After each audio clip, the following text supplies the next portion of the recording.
நம்ம முதலமைச்சருக்கு வந்து பாத்தீங்கன்னா குடியரசு தின விழாவுக்கும் சுதந்திர தின விழாவுக்குமே எப்பொழுதுமே பிரச்சனை அவருக்கு, எப்பவுமே பிரச்சனை. எப்ப கேட்டாலும் மாத்தி மாத்தி சொல்லுவார். இன்னைக்கு புதுசா என்ன ஆரம்பிச்சிருக்காருன்னா, எத்தனை சதவீத வாக்குறுதிகளை நிறைவேற்றி இருக்குன்னு புதுசா ஆரம்பிச்சிருக்கிறார்.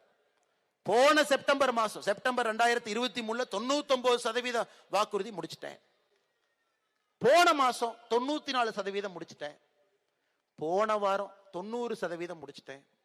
இன்னைக்கு காலையில 80% முடிச்சிட்டேன். ஐயா, எங்கேயாச்சும் இந்த அநியாயத்தை பார்த்துருக்கீங்களா? ஒரு வாக்குறுதியை முடிச்சா 80ல இருந்து 99க்கு போறதை பார்த்திருக்கோம். 99ல இருந்து 80 வரைக்கும் பார்த்திருக்கீங்களா? அதனால என்ன வாக்குறுதி கொடுத்தோம்னே தெரியாத ஒரு மனுஷன்.